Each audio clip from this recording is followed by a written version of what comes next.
Hello students, welcome to new MS classes. आज के lecture में हम वेक्टर इंटीग्रेशन का नेक्स्ट टॉपिक डिस्कस करेंगे, यानी कि सरफेस इंटीग्रल।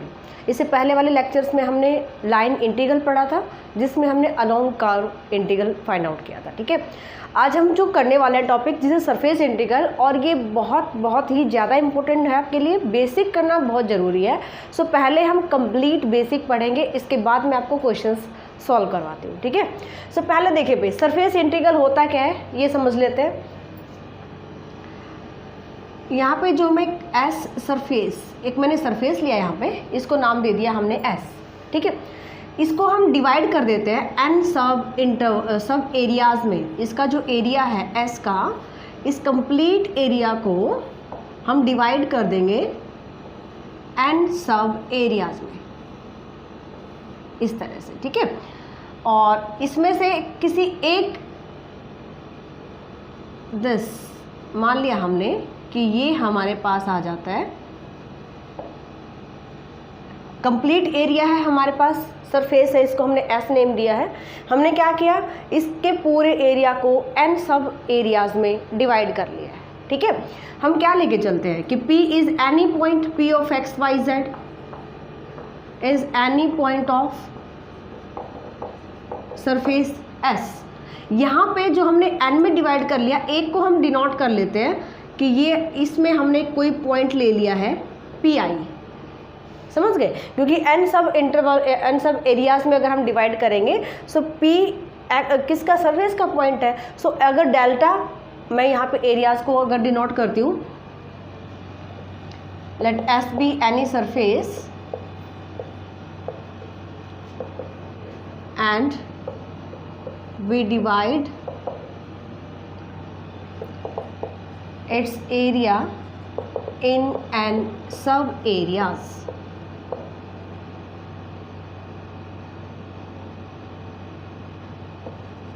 ठीक है, और वो सब एरियाज नाम क्या देते हैं हमको, डेल S1, डेल S2,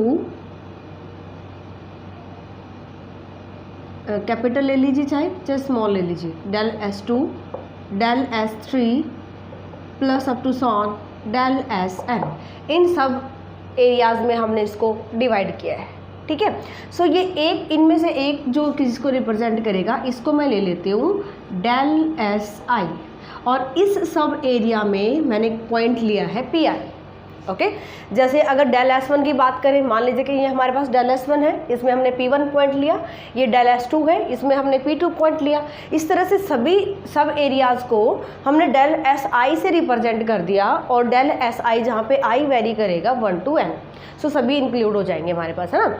सो यहाँ पे आप बताइएगा कि हमने इनको n सब एरियाज़ में डिवाइड किया है।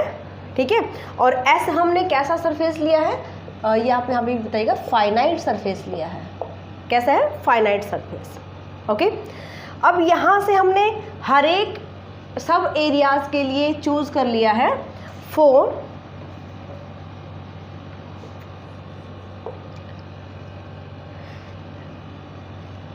लेट फॉर ईच एरिया, सभी एरिया के लिए हमने डेल SI ले लिया है, जहाँ पे I लाई करेगा 1 to n। ठीक है, and PI be any point of del SI। इस सब एरिया में हमने कोई पॉइंट लिया है जो कि PI से हम रिप्रेजेंट करेंगे। PI किसका पॉइंट, कोऑर्डिनेट्स इसके XYZ। ठीक है, नाउ फाई ऑफ XYZ, कोई भी स्केलर पॉइंट फंक्शन लेते हैं, be any scalar point function जो डिफाइंड करेगा किस पे, S एरिया पे, डिफाइंड ओवर S, यानी जो फाई आपने फंक्शन लिया है, ये S में इसकी वैल्यू डिफाइन करती है। ओके, सो अगर यहाँ से मुझे कंप्लीट सरफेस निकालना है, और इसको मैंने सब एरियाज में डिवाइड किया है, अगर मैं इन सब का सम कर देती हूँ तो मुझे कंप्लीट सरफेस मिल जाएगा, है ना। सो इसको हम लिख सकते हैं फ्रॉम द सम, अगर मैं सम कर लेती हूँ किसका, i is equal to 1 to n, कौन डिफाइन कर रहा है s पे, फाई फंक्शन, पॉइंट क्या लिया है आपने, pi, सो यहाँ पे हम लिख सकते हैं pi डेल एस आई। अगर हमने इनका समेशन किया तो मुझे कंप्लीट सरफेस जो एस सरफेस हमने लिया है ये यहाँ से मुझे मिल जाता है। As n tends to infinity, अगर मैं इन n को इन्फिनिटी पुट करती हूँ, सो जो ये आपको सब एरियाज दिख रहे हैं, यानी कि ये जो डेल एस आई है ये एक पॉइंट में कन्वर्ट हो जाएगा, क्योंकि ये n tends to infinity infinite many areas हो जाते हैं ना। सो यहाँ से क्योंकि n नंबर को शो कर रहा है कि आपने कितने सब एरियाज लिए हैं, सो n अगर इन्फिनिटी हो जाता है तो इनफाइनाइट मैनी सब एरियाज, दैट मीन्स जो आपने डेल एस आई लिया है ये किसी एक पॉइंट का काम करेगा, और यहाँ से जो हमारा समेशन जो है वो चेंज हो जाएगा इंटीग्रेशन में, क्योंकि इंटीग्रल का मतलब भी क्या होता है, जोड़ना, और समेशन का मतलब भी यही होता है कि आपने सब एरियाज को जोड़ दिया और हमें कंप्लीट यहाँ से अगर इसका सम करें तो पूरा सरफेस मिलता है ना। सो यहाँ से अगर हम n tends to infinity limit apply करते हैं, then each sub areas del si reduces into a point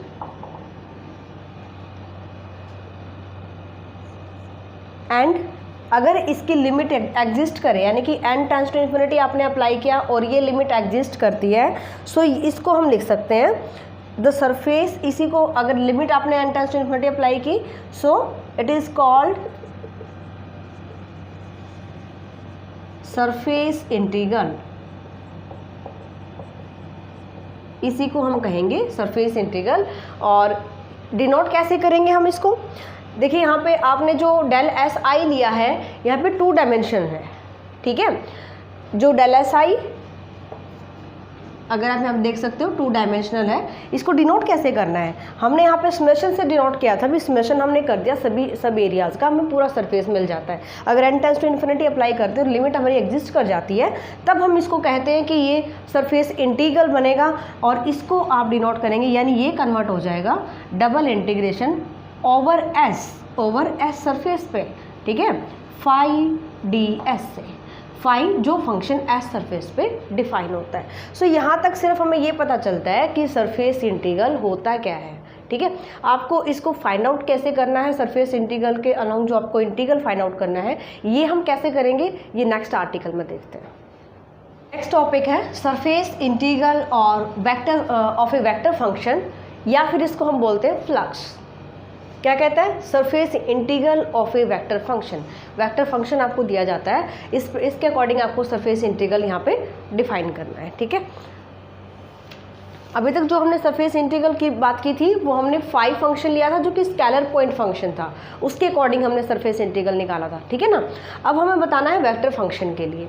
सो यहाँ से हमें क्या करना है, इसी तरह से हम एक सरफेस लेके चलेंगे, ऐसा हम सरफेस ले लेते हैं, एंड सब एरिया लिया हमने डी एस, इसमें आपको एक पॉइंट लेके चलना है, पी पॉइंट ले लेते हैं, ठीक है। थोड़ा सा ध्यान से देखिएगा, एक vector function F vector function जो कि इस सरफेस में डिफाइन करता है, एफ हमने वेक्टर फंक्शन लेना है, पिछले जो आर्टिकल था उसमें हमने फाई स्केलर फंक्शन लिया था, ओके। और यहाँ पे जो पी पॉइंट आप देख पा रहे हो, आपको क्या करना है, ये जो सब एरिया आपने लिया है सरफेस का, इस सरफेस पे आपको नॉर्मल ड्रॉ करना है, normal draw at P point and outward direction, यानी बाहर की साइड से आपको नॉर्मल ड्रॉ करना है, और इसके अलोंग आपको यूनिट वेक्टर लेना है एंड यूनिट वेक्टर, ठीक है। ये सारी चीज़ें मैं लिख देती हूँ ताकि आपको समझ में रहे। सो यहाँ से हमने क्या कहा भाई, एस हमने कोई सरफेस लिया है, let S be piecewise smooth, ये हम डिस्कस कर चुके हैं। पीस वाइज स्मूथ क्या होता है, piecewise smooth surface, and function F, F vector की बात करनी है अभी हमने, ठीक है ना। F defined over S surface, यानी एफ जो है वो एस सरफेस में डिफाइन करता है ना। पी पॉइंट ले लेते हैं, let P be any point of the surface S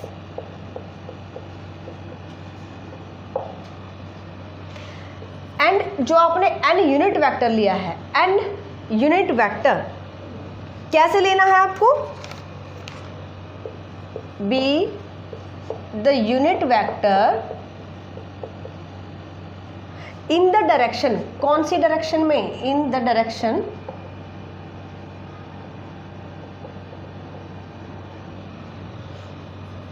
of outward drawn normal, normal की डायरेक्शन में लेना है, लेकिन नॉर्मल कैसा होना चाहिए, आउटवर्ड ड्रान होना चाहिए, सरफेस के बाहर की साइड से आपको नॉर्मल ड्रॉ करना है। जब ये क्वेश्चन करेंगे तब मैं आपको इसको अच्छे से बताती हूँ कैसे आपको समझना है इस पॉइंट को। सो हमने यहाँ पे नॉर्मल लिया, इसके अलोंग हमने क्या करना है, एन यूनिट वेक्टर ले लेना है, ठीक है, to the surface S at point P. P point पे जो आपने नॉर्मल ड्रॉ किया है आउटवर्ड डायरेक्शन में, उसके अलोंग हमने ले लिया है N unit vector. F vector मिल गया हमें, एन यूनिट वेक्टर मिल जाता है। अब ये तो हमने सिर्फ एक सब एरिया की बात की है, अगर ऐसे पूरे एस सरफेस की बात करें हम, सो टू ईच एलिमेंट्री सरफेस, हर एक ds के लिए यहां से ds of surface s,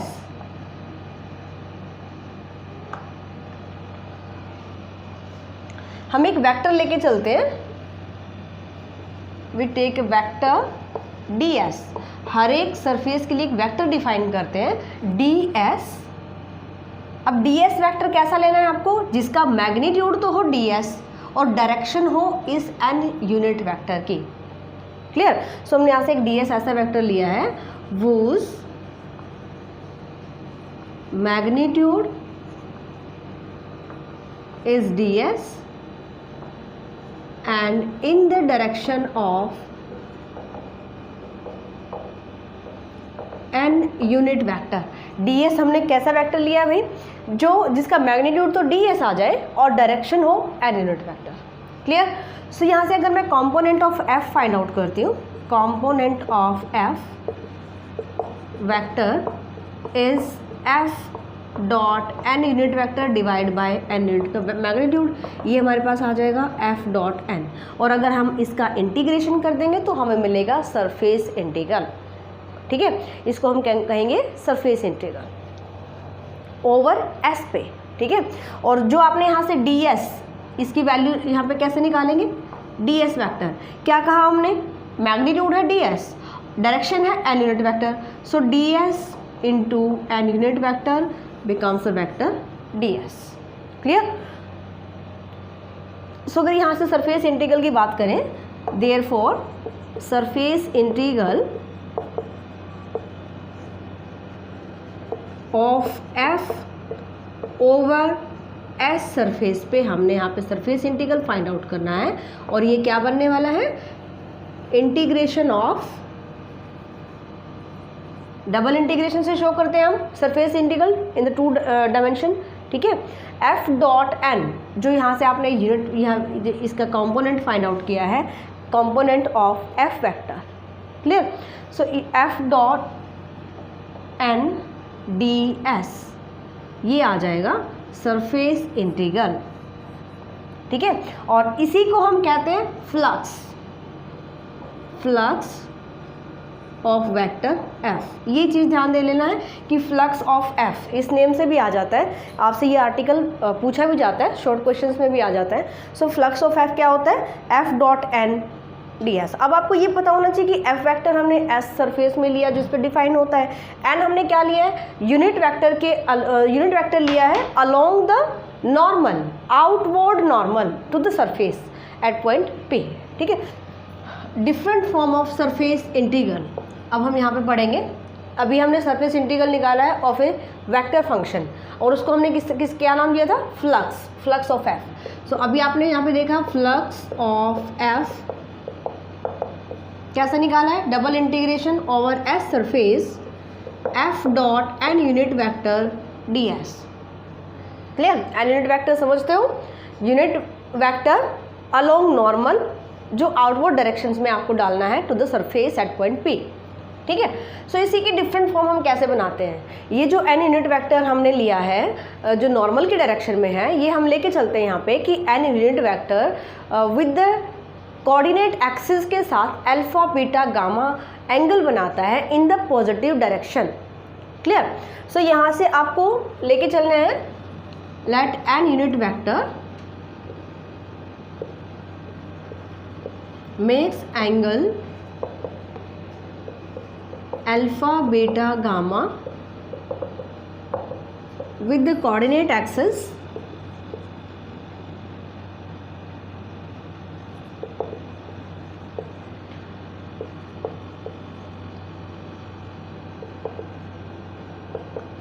in positive direction।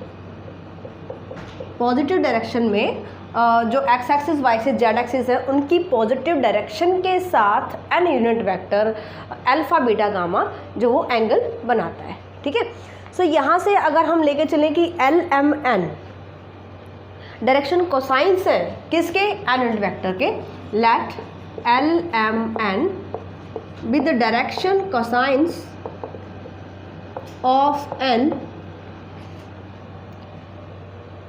And अगर l m n direction cosines है इन द डायरेक्शन एन ही लिख दीजिए, इतना काम चल जाएगा। सो एल क्या बनेगा, cos alpha, m cos beta, n cos gamma. Clear, l m n की वैल्यू हम यहाँ से बता सकते हैं, cos alpha cos beta cos gamma. So n unit vector क्या लिख सकते हैं इसको, n unit vector is equal to cos alpha i plus cos beta j plus cos gamma k. Clear, and यहाँ पे जो हमें एन यूनिट वेक्टर मिला है, हमें जो सरफेस इंटीग्रल बोला गया है एफ डॉट एन, हम एन एफ वेक्टर लेके चलते हैं, F one I F two J F three K, and हम सॉल्व करते हैं एफ डॉट एन की value, F dot N is equal to dot product कर लेते हैं, F one cos alpha plus F two cos beta plus F three cos gamma.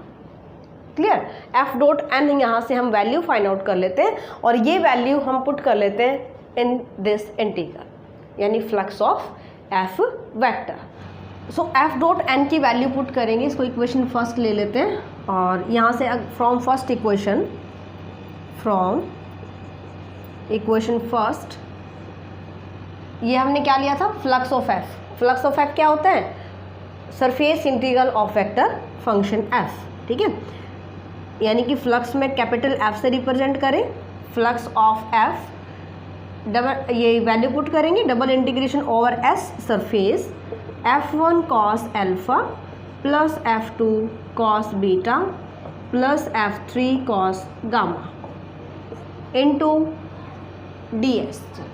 ठीक है, अब यहाँ से हमें क्या करना है कि जो अभी तक हमने एस सरफेस लिया है, इसमें हमने डी एस लिया था सब एरिया, पी पॉइंट यहाँ पे हमने पी पॉइंट लिया और पी पॉइंट पे नॉर्मल ड्रॉ करना है, इसके अलोंग एन यूनिट वेक्टर लेना है और इसमें एफ वेक्टर डिफाइन करता है। सो यहाँ से हम क्या करेंगे, अब प्रोजेक्शन की बात करते हैं कि अगर मैं इस सरफेस की प्रोजेक्शन लेती हूँ in the y z plane, the projection of d s in y z plane, क्योंकि कोऑर्डिनेट प्लेन्स क्या बनते हैं, x Y plane, y z and z x plane. So इस डी एस सरफेस की हम प्रोजेक्शन लेते हैं वाई जेड प्लेन में, देयरफॉर जो ये सब एरिया आपने लिया किससे रिप्रेजेंट कर रहे हैं, डी एस से। So d s cos alpha is equal to d y d z. इसी तरीके से हम प्रोजेक्शन लेते हैं the projection of ds in zx plane। अगर zx प्लेन में लेते हैं सो ds zx प्लेन की बात कर रहे हैं, सो cos बीटा जो y एक्सिस के साथ एंगल बनाता है, ठीक है ना, is equal to dz into dx, and similarly the projection of ds in xy plane, so we can write ds cos gamma is equal to dx into dy, and in सभी की values को अगर मैं equation second में, ये second equation ले लेते हैं, यहाँ पुट कर लेते हैं, क्योंकि सेकंड इक्वेशन आप मल्टीप्लाई करिएगा ds के साथ, सो ये इसको मल्टीप्लाई करें, वैल्यू क्या देगा, double integration over S f1 cos alpha ds f2 cos beta ds plus f3 cos gamma ds, और cos अल्फ़ा ds की वैल्यू हमने क्या निकाल ली है,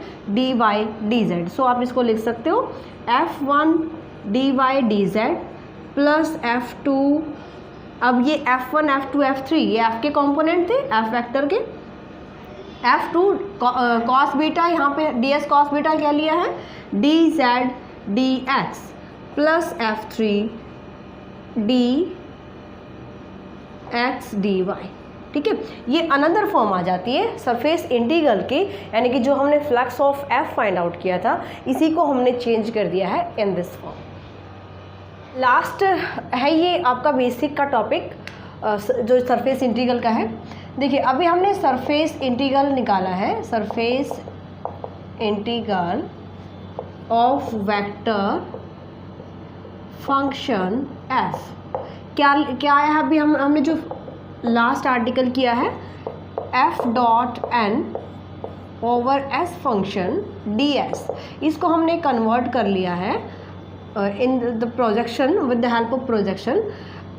इसको सॉल्व किया था हमने f डॉट n को, f1 ds की वैल्यू फिर फाइंड आउट की है, जहाँ पे n unit vector cos alpha cos beta cos gamma हमें lmn की वैल्यू मिलती है, कब मिलती है, जब n यूनिट वेक्टर एंगल बनाता है with the coordinate axis alpha beta gamma, ठीक है।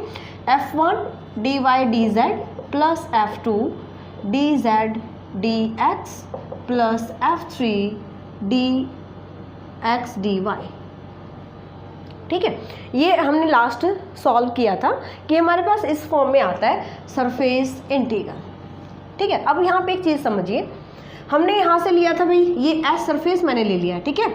यहाँ से इसमें से कोई एक इसका सब एरिया लिया हमने, सब एरिया को हम डिनोट करते हैं ds से, ओके। ये जेड एक्सिस के पैरेलल यूनिट वेक्टर के, और n जो यूनिट वेक्टर था ये था जब आपने इस सरफेस पे एट p पॉइंट आपने नॉर्मल ड्रॉ किया in the outward direction, clear. और ये नॉर्मल जेड एक्सिस के साथ कितना एंगल बनाता है, गामा एंगल बनाता है। सो यहाँ पे हमने दिखा भी दिया है कि ये जेड एक्सिस के पैरेलल जो यूनिट वेक्टर है इसके साथ ये एंगल गामा बना रहा है। हम यहाँ पे बात करें प्रोजेक्शन की, अगर मैं इसकी प्रोजेक्शन लेती हूँ in the X Y surface, ये आप सरफेस देख पा रहे हो, एक्स वाई सरफेस में हमने इसकी प्रोजेक्शन ली है, और इसकी प्रोजेक्शन को हमने डिनोट किया है r1 से। r1 से क्यों, क्योंकि जब इसकी प्रोजेक्शन हम लेंगे एक्स जेड प्लेन में उसको हम r2 से डिनोट करेंगे, जब वाई जेड में लेंगे उसको हम r3 से डिनोट कर देंगे, क्लियर। सो यहाँ पे मैं आपको r1 के लिए समझा देती हूँ, बाकी हम सिमिलरली लिख सकते हैं। सो जैसे ही आपने यहाँ पे प्रोजेक्शन लिया s की प्रोजेक्शन r1, एंड ये जो आप ds सरफेस देख पा रहे हो इन दिस d x और y प्लेन में है, सो इसका एरिया क्या आ जाएगा, dx into dy, clear. So यहाँ पे जो dy dz है, या फिर इसी तरह से हम ये r1 की बात हम कर रहे हैं, यहाँ पे हम बता देते हैं कि r1 denotes the projection, orthogonal projection. ये भी चीज़ ध्यान देनी है भाई आपको कि यहाँ पे हम ऑर्थोगोनल प्रोजेक्शन ले रहे हैं, orthogonal projection of s in X Y plane, ठीक है। r1 डिनोट करता है ऑर्थोगोनल प्रोजेक्शन को s की जो एक्स वाई प्लेन में आती है, clear. So projection of ds हम पहले बता चुके हैं, projection of ds in X Y plane क्या बनेगी, dx dy यानी कि हम यहाँ पे लिख सकते हैं ds into cos gamma. Angle क्या बना रहा है? अब आप यहाँ पे देखिए कि प्रोजेक्शन का क्या फंडा है कि ये जो आपने ds सरफेस लिया है, यहाँ पे हमने पैरेलल टू k, क्योंकि ऑर्थोगोनल प्रोजेक्शन लेनी है हमें, मींस अगर आप पैरेलल टू ये z एक्सिस चल रहा है, z के अलोंग हम यूनिट वेक्टर लेते हैं k, और इसकी प्रोजेक्शन इस प्लेन पे यानी xy प्लेन पे परपेंडिकुलर होनी चाहिए। क्लियर? सो इसी तरीके से हमने इसको पैरेलल टू के लिया है और ये एंगल बना रहा है गामा। सो ds इंटू कॉस गामा किसके इक्वल होगा? dx इंटू dy के इक्वल होगा। सो यहाँ से हम एन यूनिट वेक्टर्स की हेल्प लेके हम यहाँ पे वैल्यू निकाल सकते हैं। ये इक्वेशन हम ले लेते हैं, इसमें कोई यूज़ नहीं किया हमने, इक्वेशन फर्स्ट। सो यहाँ पे हम बताएंगे बट जो कॉस गामा है इसकी वैल्यू कैसे आती है? कॉस गामा का मतलब कॉस गामा एंगल बन रहा है N unit vector, gamma is the angle between किसके बीच में है? N unit vector and K unit vector के।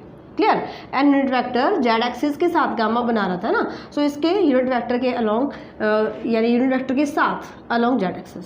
सो ये आ जाएगा कॉस गामा, हमें एंगल फाइंड आउट करना है, N dot K divide by its magnitude. Clear? So cos gamma की वैल्यू हमें मिल जाती है N dot K divide by this. सो इसको अगर मैं फर्स्ट इक्वेशन में पुट करती हूँ, dx dy is equal to ds cos gamma की value n dot K unit vectors divide by n magnitude of this. और आपको पता है कि यूनिट वेक्टर्स का मैग्नीट्यूड क्या होता है? 1 होता है। क्लियर? सो यहाँ से हम वैल्यू निकाल सकते हैं किसकी? जो ये यूनिट वेक्टर हमारे पास आ जाता है, यानी इसकी वैल्यू अगर मैं डायरेक्ट लिखती हूँ दिस, ये वैल्यू आ जाएगी। ठीक है? सो ds की वैल्यू ओके, ये डिवाइड में ठीक है ये आ जाती है, इसको हम लिखेंगे ds इंटू एन डॉट के। और अगर मैं यहाँ से ds की वैल्यू निकालूँ, so this becomes dx dy divide by N dot K. Clear? यही फॉर्मूलाज आपको याद रखने हैं, लेकिन समझ के क्या। अब अभी हमने यहाँ पे क्या निकाला है? ds की वैल्यू हम पुट करेंगे dx into dy N dot K, लेकिन कब पुट करोगे? जब ds की प्रोजेक्शन आपने ली है xy प्लेन में, क्योंकि आपको क्वेश्चंस में सरफेस का यहाँ पे बहुत मैटर करता है कि सरफेस आपका किस प्लेन में लाई करता है, उसकी प्रोजेक्शन आप कौन से प्लेन में यहाँ पे ले सकते हो, ऑर्थोगोनल प्रोजेक्शन। क्लियर? सो यहाँ पे आपको ये समझना है कि ds की वैल्यू ये कब आती है? जब आपने ds की प्रोजेक्शन ली है in the plane of xy। Understand? और अगर यहाँ पे ds की प्रोजेक्शन हम xz प्लेन में ले लेते हैं या फिर yz प्लेन में, आप यहाँ पे साइक्लिक ऑर्डर में लेके चलिए। ये हमने लिया है xy प्लेन में, नेक्स्ट आप लीजिए yz, नेक्स्ट आप लेंगे zx। xy प्लेन के लिए प्रोजेक्शन का हमने r1 का यूज़ किया है, yz में r2 का यूज़ करेंगे और zx में R3 प्रोजेक्शन लेंगे। क्लियर? सो ये तीनों प्रोजेक्शंस ले लेते हैं along 3 planes of ds। Clear? जब हमने R1 प्रोजेक्शन ली in the xy plane, so ds की वैल्यू आती है dx into dy N dot K. समझ गए? याद रखने का तरीका क्या है कि यहाँ पे हमने xy प्लेन में लिया, सो dx इंटू dy आ रहा है, dx इंटू dy, लेकिन डिवाइड किससे हो रहा है? n की dot product other than xy k के साथ, क्योंकि k यूनिट वेक्टर होता है अलोंग z एक्सिस। ओके? इसी तरह से अगर आप यहाँ से निकाल दो ds की वैल्यू कब? जब आप प्रोजेक्शन लेते हो R2 में। ठीक है? सो यहाँ पे इसके अलोंग वैल्यू क्या बनेगी? किस में है? yz में। So dy dz divide by N unit vector angle किसके साथ बनाएगा? यहाँ पे yz प्लेन है तो yz को छोड़ो, बचा कौन? x एक्सिस, और x एक्सिस के अलोंग यूनिट वेक्टर क्या होता है? I। ये आ जाएगा। अंडरस्टैंड? सो ये ds जब आया जब हमने प्रोजेक्शन yz प्लेन में लिया है। और इसी तरह से अगर मैं zx प्लेन की बात करती हूँ, इन द zx प्लेन अगर मैं ds फाइंड आउट करूँगी प्रोजेक्शन, सो zx प्लेन में dz इंटू dx, एंड यहाँ पे आप एन यूनिट वेक्टर जो एंगल बनाएगा किसके साथ बनाएगा? y एक्सिस के, क्योंकि परपेंडिकुलर ऑर्थोगोनल जो हम ले रहे हैं वो ऑर्थोगोनल प्रोजेक्शन ले रहे हैं। ठीक है? दिस, सो ds की वैल्यू ये आएगी। ये चीज़ें आपको याद रखनी है, समझ के याद रखनी है, तो क्वेश्चंस बिल्कुल ही इजी है। ओके? सो यहाँ से सरफेस इंटीग्रल आपको बताना है कि R1 के लॉन्ग, R2 के लॉन्ग, R3, R2 हमने कब लिया है, जब प्रोजेक्शन हमारी आती है YZ प्लेन में, YZ यानी कि R2 सरफेस, और ये आ जाएगा R3 जब हमने इसकी प्रोजेक्शन लेनी है DS की YZ और ZX प्लेन में, ठीक है। सो यहाँ से हम बताते हैं कि F dot n unit vector DS is equal to over R1 surface की बात कर रहे हैं जब प्रोजेक्शन हम लेते हैं XY प्लेन में। सो F डॉट n DS की वैल्यू हमने क्या निकाली है, dx dy n डॉट के, और यहाँ पे जब हम कॉस गामा लेते हैं मैग्नीट्यूड अप्लाई कर लेते हैं ना, मॉड ऑफ दिस, ये आ जाएगा मॉड ऑफ n डॉट के, ठीक है। सो ये वैल्यू पुट करते हैं ds की, और यहाँ पे क्या चेंज हो जाएगा, R1 surface, okay, surface integral over R1। So ये आ जाएगा dx dy divide by mod of n dot K. ये फॉर्मूलाज आपको याद रखने हैं। F dot n unit vector ds is equal to R2 F dot n, R2 means जब आप प्रोजेक्शन लेते हो YZ प्लेन में, और यहाँ पे हमने वैल्यू फाइंड आउट कर रखी है YZ के लिए, दिस ये वैल्यू मैग्नीट्यूड अप्लाई कर देंगे यहाँ पे भी, F dot n dy dz n dot i, clear. And same तरीके से अगर हम इसको डिनोट करें ओवर R3 जब आप प्रोजेक्शन लेते हो XZ प्लेन में, मेन चीज़ यहाँ पे मेन मैटर ही ये है कि आपने प्रोजेक्शन किस प्लेन में लिया है, उसी के अकॉर्डिंग आपको क्वेश्चन सॉल्व करने हैं, okay. F dot n into, इसके लिए हमने फाइंड आउट किया है dz dx, किस में ले रहे हो, XZ में। सो dx dz किस पे परपेंडिकुलर होता है, ये प्लेन y यानी y एक्सिस इस प्लेन में परपेंडिकुलर होता है। सो n डॉट j, ये याद रखने का तरीका है आपका, ठीक है। सो ये तीनों फॉर्मूलाज आपको याद रखने हैं और यही आपको क्वेश्चन में अप्लाई भी करने हैं। कैसे अप्लाई करने हैं ये हम नेक्स्ट लेक्चर में करते हैं, ठीक है। सो इसका बेसिक अच्छे से पढ़िए, बेसिक अगर क्लियर हो गया तो क्वेश्चंस बिल्कुल भी टफ नहीं है, बिल्कुल ही ईजी क्वेश्चंस है, ओके। सो इसको ट्राई करो, मिलते हैं नेक्स्ट लेक्चर में, और नेक्स्ट लेक्चर में इस एक्सरसाइज को कंप्लीट करेंगे। सो take care and thank you for watching my video. Bye.